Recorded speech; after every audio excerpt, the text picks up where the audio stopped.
This video is sponsored by Baroque.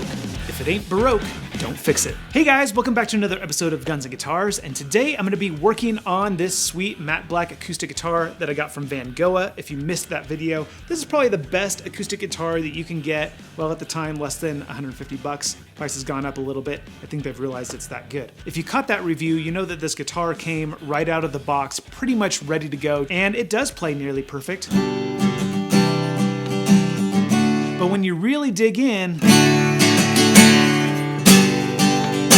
we just have a little bit of fret buzz. And so I'm gonna figure out what the culprit is of that fret buzz, and I thought I would use it as an opportunity to show you guys how to give your acoustic guitar a complete professional setup.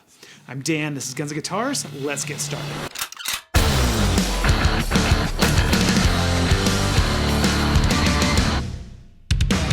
All right, now, just like the Baroque fret crowning file that I love so much, the Baroque string action gauge ruler comes in a very nice protective pleated leather case to prevent it from getting scratched, and it's laser cut and laser engraved stainless steel. Now, I love that they coated it black and then lasered it so you can see the metal through, as opposed to the cheaper rulers that typically are stainless steel with a black etching on it. You can see how difficult it is to read in certain reflections of light, versus this one is readable in just about any manner of light. The string action ruler is engraved on both sides. We have metric on one side and standard on the other. And as well, on the metric side, it gives us some really helpful references, which we'll talk about a little bit later. But firstly, we have some notches carved so we can measure the height of our frets. We have our ruler in 30 seconds, as well as 64s on the bottom, and then we've got decimal conversion right there, just making it extremely easy whether you prefer fractions or decimals. And then, of course, we have the same thing on the metric side as well. You can see on the bottom, there's these blocks for very quickly measuring the string height, of course, both in metric and standard as well. All right, now, most beginners and amateurs will just jump in head first and start tweaking things like the truss rod or the bridge saddles, but ask any professional builder or luthier, a professional setup starts with the nut. So that's what we're gonna look at first. So to check the action at the nut, what we're going to do is pinch the string down between the second and third fret so that it rests right there on the second fret. Then we're going to measure the distance between this string and this fret. I like to use the metric side for this, and what we're looking for is somewhere between 1/4 and 1/2 millimeter of spacing. I prefer it closer to 1/4, which is about what we have here. What we don't want is the string to already be resting on that first fret. We do want some play in there. If when you press down here, your string is already touching that first fret, your nut is too low, and you'll actually need to remove it and then stack some shims underneath it. Small strips of paper or cardstock work really great for that. Now let's say when you measure it, it's way too tall, like around 1 millimeter or something like that. 1 millimeter is about where I'd say it's not gonna be playable. You definitely want it around 1/2 to 1/4 millimeter. Then I'll tell you how to fix that in a little bit. But first, we're gonna actually check all of the strings, not just that first one. So we're gonna go back, and that one looks good on this one. That one looks good on this one. That one looks good on this one. You also want to check to make sure that they are, in fact, clearing that fret. And we're going to go all the way down to that first high E string. And that's looking good all the way across. So what you want to see there is consistency across all the strings. If you notice that some strings are higher than others, then you're going to need to file down your nut slots till they are all consistent. Once they're all consistent, if you still need to bring the action down, the best way is to remove the nut and then place it on a known flat surface with some sandpaper and just slowly remove some material from the bottom. And you can use your Baroque ruler to periodically check to see how much you're taking off. You should have a pretty good idea how much you need to take off if you've already done the measuring process. Since the string height at our nut has checked out, we are going to move to the truss rod adjustment, which is measured over here at the 12th fret.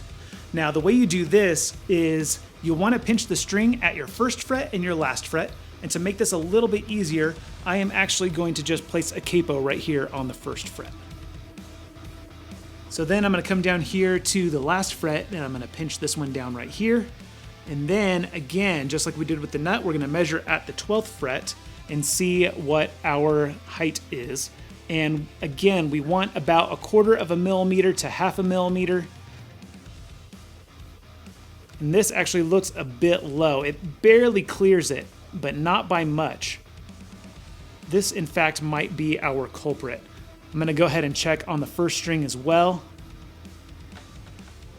And the first string is actually making a little bit of contact, just barely, with that 12th fret. So I think that's the culprit of my fret buzz. So to make my adjustment, I am going to loosen or slack the truss rod a little bit, which will pull the neck up a little bit, thus raising the action of our string there at the 12th fret. Now the truss rod is typically adjusted by either a 4 or 5 millimeter Allen wrench, and the access to the truss rod is typically either up at the headstock behind a plastic cover, or in my case, it's at the base of the fretboard. So I'm gonna go ahead and loosen the truss rod a quarter of a turn and then remeasure. I should mention this step needs to be done with the guitar under tension. That means with your strings installed and tuned up to your most common tuning. Actually still looks a little low. Let me give it one more quarter turn. That's more like an 1/8 of a turn. All right, and that looks perfect. So now that I've made the adjustment, I'm just gonna double check it's the same for all the strings all the way across. And it looks good. Now that we have our neck relief consistent across all the strings at the 12th fret, we are going to measure for the proper bridge height. And to do that, we're actually going to stay at the 12th fret, but we're going to go ahead and remove this capo. And now, without pinching down on the strings anywhere, we are going to use the string height gauge yet again. And we have some reference numbers here. You'll see for acoustic guitar, for the 6th string, we want between 2 and 2.5 millimeters. And for the 1st string, we want between 1.5 and 2 millimeters. So let's go ahead and measure for that right now. And this E string, we're looking right at 2 millimeters. So that's definitely on the low side, which is not a bad thing. Now let's check the 1st string. In the 1st string, we are sitting at about 1.75 millimeters, which is right in the middle of 1.5 to 2 millimeters reference that it gives us. So we are good on that. And since my measurements look spot on, I'm going to go ahead and say that my culprit was actually the neck relief and not anything else. So it's probably fixed. But if you get to this step and you are measuring strings that are too tall, then just like the nut piece, what you're going to want to do is pull your bridge out and shave down the bottom of it. And if your string height is too low, then you'll need to stack some shims underneath it. Now, I don't actually need to make an adjustment, but this gauge has all the measurements necessary if I did need to. And I'm actually gonna go ahead and show you how to anyway, because I need to pop this bridge off and have a look at the piezo pickup that's sitting underneath it, because it's not making super good contact with my E string as of now. So I'm gonna see what's up with that. And while I have my strings off and my bridge out, I'm gonna show you guys how you can use the Baroque string gauge to measure for the proper height for that as well. So first thing you'll wanna do is take notes of where your strings currently sit at.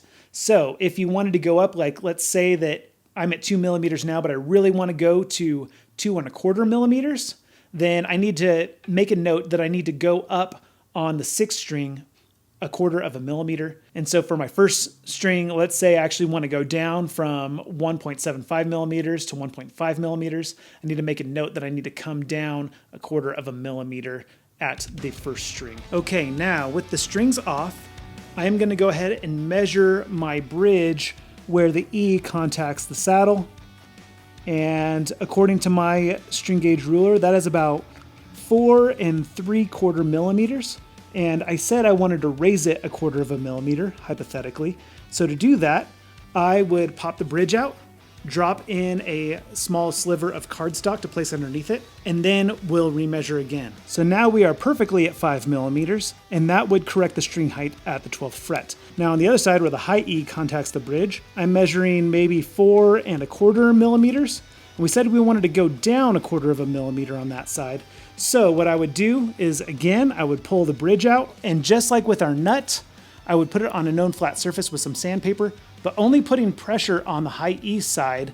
I would sand back and forth, and I would keep remeasuring with the string gauge until I get it down to the proper height that I want it. Then replace it and double check, and had I done that, it would now be measuring 4 millimeters even. And that would fix our string height there. But like I said, I don't actually want to make those changes. I think this one is already good to go. So I'm going to go ahead and pull that cardstock shim back out. So I mentioned earlier that I wanted to have a look at my piezo pickup. and I looked at it and it looks like it should be making good contact with my bridge. So I think it just might be defective there on the low E string. That transducer isn't have very much clarity. So I'm gonna go ahead and pull that out and replace it. So I'm glad I took measurements of my bridge beforehand because I'm installing a new piezo that may not be the exact same height as the old piezo. And if that's the case, then I'm gonna need to make some adjustments to my bridge. And so I'm glad I took those reference measurements because now I can compare them with the new piezo. And we're actually sitting maybe just a tad lower there, a tad lower all the way across. So I am actually going to put that sliver of cardstock back in, but I'm going to put it in underneath the piezo. If you have a piezo equipped instrument, be sure that you don't put anything between the bridge contact and the transducer. If you're going to boost it with a shim, put it underneath the transducer. So that boosted us up to 4 3/4 and 4 1/4 respectively. So we should be good to go. But now for some bonus points. You notice this is a little bit wobbly. So to help stiffen that up a bit, again, I'm just gonna use some cardstock to kind of shim in the back of that bridge area. There we go, and that is much less wobbly. So let's say you didn't have to go all the way and take your strings off, all your measurements checked out, and you still have that dreaded string buzz. Well, the last way that you can use your Baroque action gauge ruler is to check to see how much meat you have left on your frets to make sure that you have enough room to do a proper level crowning and polish. But I can see that I can rock this back and forth on 0.9 millimeters, and on 1 millimeter, it barely teeters, 1.1 millimeters, and it's not touching. So my frets are about 1 millimeter high, which is plenty of meat if I wanted to level, crown, and polish these frets. And you don't need to have the strings off to measure this. But if you get all the way down to this last one, which is 0.6 millimeters, and your gauge is not rocking on your fret, then it's time for a refret. You're gonna have to pull those frets off and put new frets on, and then properly level, crown, and polish. So that gives you a good gauge on whether your frets are savable or not. I still have plenty to work with, and since I already have the strings off, I'm gonna go ahead and level and crown the frets real quick anyway. Now, if you're not sure of the process for doing a proper level, crown, and polish, I do have a video on the way I do it. It's definitely the fastest and most foolproof way to do it. So definitely check that video out if you're interested. And if you do end up leveling off your frets, a great tool for crowning them back into a dome shape is the Baroque fret crowning file. So since we've checked all the measurements and everything is now within spec, let's see if this guitar has any fret buzz issues.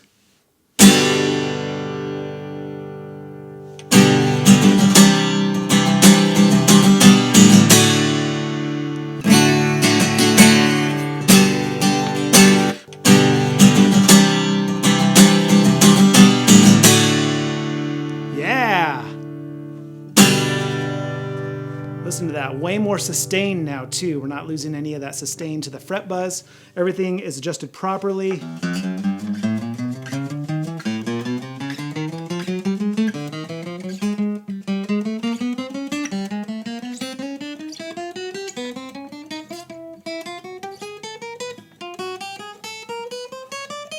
Yep, not a hint of fret buzz on the entire fretboard. Let's check intonation.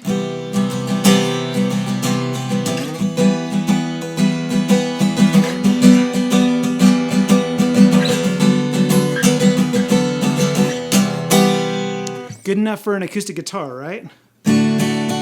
That's perfect.